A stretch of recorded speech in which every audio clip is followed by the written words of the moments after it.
अस्सलाम वालेकुम दोस्तों, कैसे हैं आप? ठीक ठाक हैं, उम्मीद है खैरियत से होंगे और अल्ट्रासाउंड टीचिंग वीडियोस को जो है वो एंजॉय कर रहे होंगे। आपको डॉक्टर अरशद नदीम आवान अपनी अल्ट्रासाउंड टीचिंग वीडियोस में खुशामदीद कहता है। जैसा कि आप जानते हैं कि जो ओवेरियन न्यूप्लाज़्म है वो मेनली 4 तरह के हैं। पहला कैटेगरी को जो है वो एपिथेलियल न्यूप्लाज़्म कहते हैं।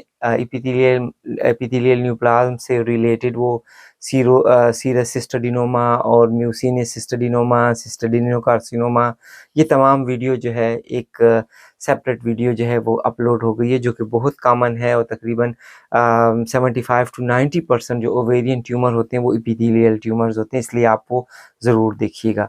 सेकंड जो है वो जर्म सेल ट्यूमर है। जर्म सेल ट्यूमर जो है वो 15 टू 25% जो है वो काउंट करते हैं ओवेरियन न्यूप्लाज़्म में, और इसमें जो है सबसे कॉमन चीज़ जो है वो डर्मोइड है। तो डर्मोइड पर मैंने सेपरेट एक वीडियो जो है जर्म सेल ट्यूमर पे, जिसमें ख़ुसूसी तौर पर डर्मोइड डिस्कस हो गया है, वो मैंने अलग अपलोड की हुई है। आप ज़रूर वो वीडियो देखें ताकि आपको ओवरीज से रिलेटेड जो डर्मोइड सिस्ट की मुख्तलिफ प्रेजेंटेशन है वो आपको समझ आ सके। जो तीसरी कैटेगरी है उसे कहते हैं सेक्स स्ट्रोमल कॉर्ड ट्यूमर जो है ना, तो सेक्स कॉर्ड स्ट्रोमल ट्यूमर जो होते हैं ये तीसरी कैटेगरी है। चौथी कैटेगरी मेटास्टेसिस है। तो आज की जो वीडियो है वो तीसरी कैटेगरी है, सेक्स कॉर्ड स्ट्रोमल ट्यूमर के बारे में। सेक्स कॉर्ड स्ट्रोमल ट्यूमर्स जो है ये गोनेडल स्ट्रोमा और ओवेरियन स्ट्रोमा से जो है वो एराइज करते हैं, और इसकी 4 फॉर्म है। पहले को हम कहते हैं ग्रेनुलोसा सेल ट्यूमर, दूसरे को हम कहते हैं सर्टोली लेडिंग सेल ट्यूमर, तीसरा और चौथा जो है थीकोमा और फाइब्रोमा है। ये 4 सेल जो है, ये 4 ट्यूमर जो है मिलकर जो है इनको हम जो है सेक्स कॉर्ड स्ट्रोमल ट्यूमर कहते हैं। जहाँ तक थीकोमा और फाइब्रोमा का ताल्लुक है, ये बिनाइन लीजन है, लेकिन जो पहला सेल है जिसको हम कहते हैं ग्रेनुलोसा सेल ट्यूमर, ये लो मैलिग्नेंट पोटेंशियल ट्यूमर है। लो मैलिग्नेंट पोटेंशियल की 2 टाइप्स हैं, या तो ये एडल्ट टाइप होगा या ये जुवेनाइल टाइप होगा। एडल्ट टाइप जो है ये पोस्ट मेनोपॉज़ल फीमेल में आपको ओवरी ट्यूमर नज़र आएगा, और ये जो है ओवेरियन हार्मोन जिसे हम कहते हैं ईस्ट्रोजेनिक, तो ये एक्टिव ईस्ट्रोजेनिक हार्मोनल ट्यूमर है। इस वजह से इसमें जो है एंडोमेट्रियल कार्सिनोमा का चांस बहुत ज़्यादा होगा और एंडोमेट्रियल कैंसर इसमें देखने में आता है। जहाँ तक जुवेनाइल ग्रेनुलोसा सेल ट्यूमर का ताल्लुक है, ये less than 30 years of age में यंग फीमेल में जो है वो देखने में मिलता है। और जहाँ तक इस ग्रेनुलोसा सेल ट्यूमर की अल्ट्रासाउंड अपीयरेंस का ताल्लुक है, तो ये वेरिएबल है। सॉलिड मैस से जो है लार्ज मैस तक जो है ये आपको नज़र आएगा। इसके अंदर आपको हेमरेज नज़र आएगा, फाइब्रोटिक टिश्यूज़ नज़र आएंगे, या कभी-कभी ये लार्ज आपको सिस्टिक लॉकुलेटेड मैस की शक्ल में भी जो है नज़र आएगा। तो आपको ग्रेनुलोसा सेल ट्यूमर जो है इस तरीके से अल्ट्रासाउंड इमेजिंग पे नज़र आएगा।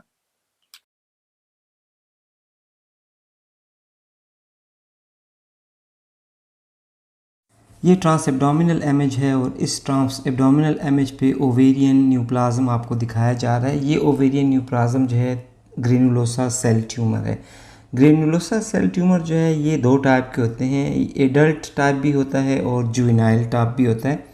जो एडल्ट टाइप है वो ज़्यादातर पोस्ट मेनोपॉज़ल वुमेन्स में जो है देखने में आता है, और जबकि जुवेनाइल टाइप जो है वो हमें ज़्यादातर यंगर पेशेंट्स में देखने में मिलता है। तो ये जो है पोस्ट मेनोपॉज़ल वुमेन है, ये एडल्ट टाइप है। जहाँ तक इसकी सोनोग्राफिक फ़ीचर्स का ताल्लुक है, इसके फ़ीचर्स जो हैं काफ़ी वेरिएबल होते हैं। आप इस इमेज पे देखें, आपको एक हाइपोइक्विक हेट्रोजेनस लीजन जो है नज़र आ रहा है। तमाम ओवरी के अंदर इसने ओवरी को ऑक्यूपाई किया हुआ है।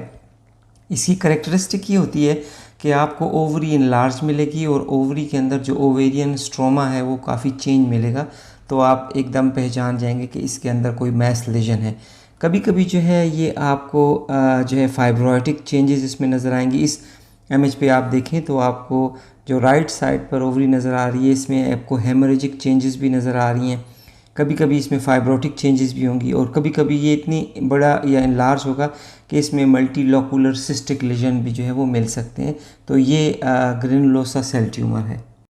अल्ट्रासाउंड इमेज पे आपको राइट और लेफ़्ट ओवरी दिखाई गई है। ये वही इमेज जो आपको प्रीवियस इमेज आपको दिखाया गया, ये दोबारा वो इमेज आपको दिखाया जा रहा है। इसमें जो है वो डॉपलर सिग्नल डाले गए हैं। ये एडल्ट टाइप जो है ग्रेनुलोसा सेल ट्यूमर है। आप देखें तो सेंट्रल इसमें जो है वेस्कुलरिटी नज़र आ रही है, और पेरिफेरल भी इसके अंदर वेस्कुलरिटी मौजूद है। इसने फुली ओवरी को जो है ऑक्यूपाई किया हुआ है और इसकी पहचान जो है वो आसान होती है क्योंकि फुली लीजन जो है ओवरी के अंदर होता है, कन्फाइंड होता है और आप आसानी से ग्रेनुलोसा सेल ट्यूमर को जो है वो पिक कर सकते हैं। जैसे कि बताया गया कि सोनोग्राफिकली इसके फीचर्स जो हैं काफ़ी मुख्तलिफ होते हैं। ये स्मॉल साइज़ हाइपोइक्विक सॉलिड मास से लेकर हेट्रोजेनस मास तक और इसके अंदर हेमोरेजिक और फाइब्रोटिक चेंजेस होती हैं, जिस तरह की इस इमेज पे आपको जो है हेमोरेजिक चेंजेस भी जो है इस ग्रेनुलोसा सेल के अंदर नज़र आ रही हैं। ये एक ट्रांस एब्डोमिनल इमेज है और इसके साथ एक्सियल इमेज सीटी का भी जो है वो दिखाया गया है। आपको इन दोनों इमेज पे जो है वो एरो इंडिकेट कर रहे हैं कि ये जो है एक सिस्टिक लीजन है, इसके अंदर जो है लॉकुलेशन मौजूद है। तो आपने दोनों इसकी पिक्चर्स प्रीवियस इमेज पे देख ली जिसमें आपको हेमोरेजिक कंटेंट नज़र आ रहे थे, हाइपोइक्विक और हेट्रोजेनस लीजन आपको नज़र आ रहा था। इस लीजन में आपको जो है सिस्टिक डिजेनरेटिव चेंजेस नज़र आ रही हैं, लॉकुलेशन नज़र आ रही है। सीटी इमेज पे आपको थोड़ा सा वाज़े नज़र आ रहा है। तो ये एक ओवेरियन लीजन आपको जो है कंफर्म करता है कि ये ग्रेनुलोसा सेल ट्यूमर है, ये ओवेरियन न्यूप्लाज्म है और इसके अंदर लो मैलिग्नेंट पोटेंशियल होता है। ये हाई मैलिग्नेंसी नहीं होती, लो मैलिग्नेंट पोटेंशियल होता है और 95% तक जो ये एडल्ट टाइप होता है और एडल्ट टाइप जो है वो पोस्ट मेनोपॉजल लेडीज़ में जो है वो देखने में मिलता है। और इसके अंदर चूँकि प्रोडक्शन ईस्ट्रोजन जो है वो उसकी प्रोडक्शन ज़्यादा होती है, इसलिए इसके अंदर एंडोमेट्रियल कार्सिनोमा के डेवलप होने के चांसेस काफ़ी ज़्यादा होते हैं। जहाँ तक सेर्टोली लीडिंग सेल ट्यूमर का ताल्लुक है तो ये जो है ये भी सेक्स कॉर्ड स्ट्रोमल ट्यूमर है। ये ज़्यादातर जो है इसको हम एंड्रोब्लास्टोमा भी कहते हैं और ये less than 30 years of age में जो है देखने में मिलता है। इसकी जो मैलिग्नेंट फॉर्म है वो रीअकर होती है विद इन 5 इयर्स में। तो ये इसकी एक इम्पॉर्टेंट फीचर है कि 5 साल में दोबारा ये इसकी रीअकरेंस होती है। जहाँ तक अल्ट्रासाउंडिक इमेजेस का ताल्लुक है, इसके जो फीचर्स हैं वो ग्रेनुलोसा सेल ट्यूमर की तरह ही मिलते जुलते हैं। सॉलिड फॉर्म में भी नज़र आएगा और आपको जो है सिस्टिक फॉर्म में भी नज़र आएगा, इसके अंदर हेमरेज भी नज़र आएंगे। तो जहाँ तक सर्टोली लीडिंग सेल ट्यूमर्स का ताल्लुक है, इसकी प्रेजेंटेशन जो है वो ग्रेनुलोसा सेल ट्यूमर की तरह ही होती है।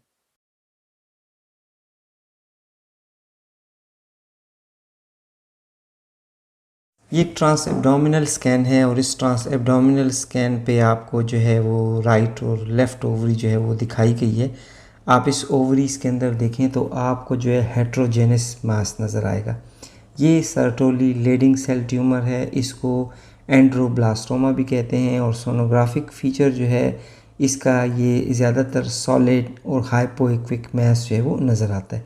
तो ये आपको सॉलिड हाइपोइक्विक से थोड़ा सा हेट्रोजेनस और इसके अंदर सिस्टिक डिजेनरेटिव चेंजेस भी नज़र आती हैं।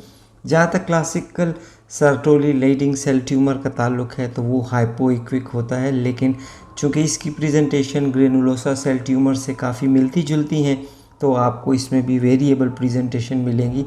आपको इसमें सिस्टिक डिजेनरेटिव चेंजेस भी मिलेंगी, आपको हेट्रोजेनस लीजन भी नज़र आएगा। जिस तरह इस इमेज पे आप देखें तो ओवरी के अंदर जो है वेल डिफाइंड हेट्रोजेनस लीजन आपको पड़ा हुआ नज़र आ रहा है और ये जो है सर्टोली लीडिंग सेल ट्यूमर है। सर्टोली लीडिंग सेल ट्यूमर जो है ये बड़ा रेयर ट्यूमर है और इसके अंदर जो है मैलिग्नेंसी के चांसेस भी काफ़ी कम होते हैं, काफ़ी थोड़े होते हैं। तो इतनी ज़्यादा ये मैलिग्नेंसी इसमें नहीं होती, लेकिन ये आपको देखने में मिलता है कि ओवरी को डिस्टेंड करता है और ये हेट्रोजेनस या सॉलिड हाइपोइक्विक लीजन की शक्ल में आपको नज़र आता है। ये दूसरा ट्रांस एब्डोमिनल इमेज है और इस ट्रांस एब्डोमिनल इमेज पे आपको clearly Sertoli Leydig cell tumour जो है वो दिखाया जा रहा है। आप देखें ये ओवरीज के अंदर कन्फाइंड होता है। ये जितने भी ये ovarian neoplasm sex cord stromal tumors जो होते हैं ये ओवरी के अंदर कन्फाइंड होते हैं और इनकी पहचान और शनाख्त आसान होती है क्योंकि ये पेडेंकुलेटेड नहीं होते, ओवरी के अंदर होते हैं। और या ये तो हाइपोइक्विक आपको नज़र आएंगे अगर ये सर्टोली लीडिंग सेल टिपिकल है, और अगर ये ग्रेनुलोसा सेल ट्यूमर टाइप है तो आपको जो है इसमें हेट्रोजेनस भी नज़र आएगा, हाइपोइक्विक भी नज़र आएगा। आप इस इमेज को देखें तो आपको ये हेट्रोजेनस लीजन नज़र आ रहा है, इसके अंदर आपको सिस्टिक डिजेनरेटिव चेंजेस भी नज़र आ रही हैं और पेरिफेरली थोड़ा सा जो है इसमें डॉपलर सिग्नल मौजूद है। पेरिफेरली इसके अंदर जो है वेस्कुलरिटी मौजूद है, तो इसमें पेरिफेरली या इंटरनली दोनों तरह वेस्कुलरिटी हो सकती है, ये वेस्कुलर ट्यूमर भी हो सकता है। ये एक दूसरा ट्रांस एब्डोमिनल इमेज है और इस ट्रांस एब्डोमिनल इमेज पे अगेन आपको जो है सर्टोली लेडिंग सेल ट्यूमर दिखाया जा रहा है। ये एंड्रोब्लास्टोमा इसे कहते हैं, वेल डिफाइंड ट्यूमर है, हेट्रोजेनस है, सेंट्रल सिस्टिक डिजेनरेटिव चेंजेस नज़र आ रही हैं, वेस्कुलरिटी इसमें ज़्यादा है, आपको इंटरनल और इस एक्सटर्नल वेस्कुलरिटी जो है इस इमेज पे जो है वो दिखाई दे रही है। तो इसके सर्टोली लेडिंग सेल ट्यूमर और ग्रेनुलोसा सेल ट्यूमर के दरमियान इतना डिफरेंस नहीं होता, सिर्फ फ़र्क ये होता है कि जहाँ तक ग्रेनुलोसा सेल ट्यूमर है वो एडल्ट और जुवेनाइल टाइप होता है, जबकि सर्टोली लेडिंग सेल जो है इसे एंड्रोब्लास्टोमा कहते हैं और ये ज़्यादातर यंगर वुमेन में जो है less than 30 years of age में जो है ये देखने में मिलता है।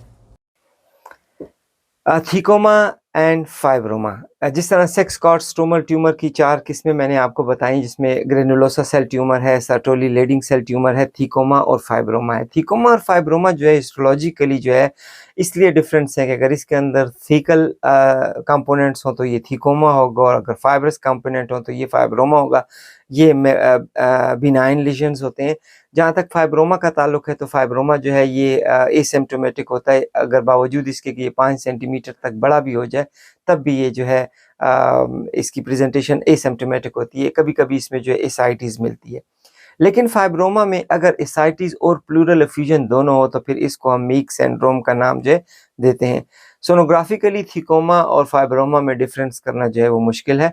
इसकी भी जो प्रेजेंटेशन है वो वेरिएबल है, चूँकि ये हिस्टोलॉजिकल डायग्नोसिस है, इसलिए आपके ज़हन में सोनोग्राफिकली सिर्फ इतना होना चाहिए कि सेक्स कॉर्ड स्ट्रोमल ट्यूमर जो है वो इन 4 तरह के हो सकते हैं, जिसमें ग्रेनुलोसा सेल ट्यूमर है और सर्टोली लेडिंग सेल ट्यूमर है, थीकोमा और फाइब्रोमा है। आइए देखते हैं कि अल्ट्रासाउंड इमेजिंग पे हमें ये किस तरीके से नज़र आएँगे और हम इसकी किसी हद तक पहचान जो है अल्ट्रासाउंड इमेजेस पे जो है कर सकते हैं। तो आइए ये इमेजेस देखते हैं। ये एक पैथोलॉजिकल स्पेसिमेन आपको दिखाया जा रहा है। ये फाइब्रोमा का जो है स्पेसिमेन है और ये होमोजेनस है, सॉलिड नेचर का है और ये फाइब्रोमा आपको इस तरीके से जो है वो प्रेजेंट होगा। आपको जो है अगर सर्जिकली इसको रिमूव या डाइसेक्ट कर लिया जाए तो आपको इसकी एक्सीजन के बाद आपको ये इस तरीके से नज़र आएगा कि ये इसकी नेचर जो है वो सॉलिड होगी। तो इसको सर्जिकली भी जो है वो पहचानना आसान हो जाता है, लेकिन इसकी बहरहाल डायग्नोसिस जो है वो हिस्टोलॉजिकली होती है ताकि कंफर्म हो सके कि इसके अंदर मेजर कंपोनेंट जो हैं वो फाइब्रस टिश्यूज़ के हैं या थीकल सेल के हैं। अगर थीकल सेल के हों तो फिर ये थीकोमा होगा और अगर इसके अंदर फाइब्रस कंटेंट्स जो हैं वो ज़्यादा हों तो फिर इस ट्यूमर को जो है वो फाइब्रोमा जो है वो लेबल किया जाएगा। फाइब्रोमा और थीकोमा जो है ये ओवेरियन ट्यूमर से एराइज करते हैं और अल्ट्रासोनिकली इसके अंदर डिस्टिंग्विश करना बड़ा मुश्किल होता है कि क्या ये थीकोमा है या ये फाइब्रोमा है। तो इसके अंदर एक ये है कि जहाँ तक थीकोमा का ताल्लुक है ये जो है ईस्ट्रोजन प्रोडक्शन का जो है ट्यूमर है और इसके अंदर फिर जो है ईस्ट्रोजेनिक साइन जो है मौजूद होंगे। लेकिन जहाँ तक फाइब्रोमा का ताल्लुक है तो फाइब्रोमा के अंदर जो है वो चूँकि ईस्ट्रोजन प्रोडक्शन नहीं होती तो ये बड़ा भी हो जाए, लार्ज भी हो जाए तो कोई सिम्टम प्रोड्यूस नहीं करता। आपको इस ट्रांसवेजाइनल इमेज पे जो लीजन नज़र आ रहा है ये थीकोमा है और ये छोटा सा ट्यूमर है, हाइपोइक्विक है, सेंट्रल वेस्कुलरिटी नज़र आ रही है आपको और ये जो है थीकोमा की एग्जाम्पल है। इस इमेज पे आपको जो है वो फाइब्रोमा नज़र आ रहा है, क्योंकि फाइब्रोमा जो है वो ईस्ट्रोजन प्रोडक्शन नहीं करता, इसकी वजह से ये सिम्टम्स इसकी कोई ख़ास नहीं होते। अगर ये 5 सेंटीमीटर तक बड़ा भी हो जाए तो इसके अंदर कोई सिम्टम नज़र नहीं आते, लेकिन चूँकि इसका रिलेशन ओवरी के साथ होता है और आप ये ओवरी के अंदर जो है डिटेक्ट कर सकते हैं। यूजुअली जो है ये बिनाइन लीजन होता है और इसके साथ तकरीबन 50% केसेस में फाइब्रोमा के साथ एसाइटिस जो है वो देखने में मिलती है, तो इसके साथ एसाइटिस ज़रूर होगी। एक और फीचर जो है अगर फाइब्रोमा के साथ एसाइटिस के साथ साथ प्लूरल इफ्यूजन भी हो तो फिर इसको मीक सिंड्रोम का नाम दिया जाता है। ये ट्रांसवेजाइनल इमेज है और इस ट्रांसवेजाइनल इमेज पे आपको जो है ये हाइपोइक्विक लीजन जो है वेल डिफाइंड ओवरी के अंदर जो है नज़र आ रहा है, ये फाइब्रोमा है। जी साथियों, तो ये था ओवेरियन न्यूप्लाज़्म के हवाले से और ओवेरियन न्यूप्लाज़्म के हवाले से मैंने जो आपको एक्सप्लेन किया कि ये 4 तरह के न्यूप्लाज़्म होते हैं। एपिथेलियल न्यूप्लाज़्म होते हैं, ये जर्म सेल ट्यूमर्स होते हैं, सेक्स कॉर्ड स्ट्रोमल ट्यूमर होते हैं और मेटास्टेसिस होते हैं। तो आज की इस वीडियो में मैंने सेक्स कॉर्ड स्ट्रोमल ट्यूमर जो है वो डिस्कस किए। इसकी 4 कैटेगरीज़ जो हैं वो डिस्कस कर दी। Granulosa cell, Sertoli Leydig cell, Sertoli Leydig cell tumour जो है, थिकोमा और फाइब्रोमा डिस्कस हो गया। आपको अल्ट्रासोनिकली इमेजेस भी दिखा दिए गए। मीगर सिंड्रोम पे भी बात हो गई कि अगर इसके अंदर फ्लूइड हो, एसाइटिस हो, फाइब्रोमा हो तो इसे मीग सिंड्रोम जो है कहा जाता है। तो ये तमाम इन्फॉर्मेशन जो है आपको ओवेरियन न्यूप्लाज़म्स के हवाले से, आप ये ओवेरियन न्यूप्लाज़्म की चारों कैटेगरीज़ जो हैं बड़ी देखते जाइएगा। नेक्स्ट वीडियो जो है वो मैं मेटास्टेटिक डिपॉज़िट्स के बारे में, मेटास्टेटिक ट्यूमर्स के बारे में जो है वो भी अपलोड कर लूँगा। तो आपके पास ये 4 वीडियोज़ जो हैं वो अवेलेबल हो जाएँगी। आप इन 4 वीडियोज़ को, चाहे आप अल्ट्रासाउंड के कैंडिडेट हैं या आप गायनी के कैंडिडेट हैं, इनको एक दफ़ा आप रिपीट करें तो आपके ज़हन में ये क्लिनिकल प्रेजेंटेशन के हवाले से, अल्ट्रासाउंड इमेजिंग के हवाले से, किसी हद तक हिस्टोलॉजी के हवाले से सारी इन्फॉर्मेशन जो है वो आपको मिल जाएगी। तो आपको ये बहुत यूज़फुल वीडियो जो है लगेगी। तो उम्मीद है ये वीडियो ने आपको जो है आज सेक्स कॉर्ड स्ट्रोमल ट्यूमर के जितने भी कंपोनेंट्स हैं उसको एक्सप्लेन कर दिया होगा। कोई क्वेश्चन अगर आपके ज़हन में आए तो मुझे ईमेल ड्रॉप कर दीजिएगा। इसी वीडियो को वॉच करते हुए नीचे बटन पर आप जो है अपने रिमार्क्स दे सकते हैं, तो मुझे आपकी इन्फॉर्मेशन जो है मिल जाती है। अगली किसी दूसरी वीडियो के साथ डेफिनेटली मेटास्टेटिक ट्यूमर के साथ आपकी खिदमत में दोबारा हाज़िर हूँगा। अपना बहुत ख़्याल रखिएगा, तब तक के लिए इजाज़त दीजिएगा। अल्लाह ने के बाद।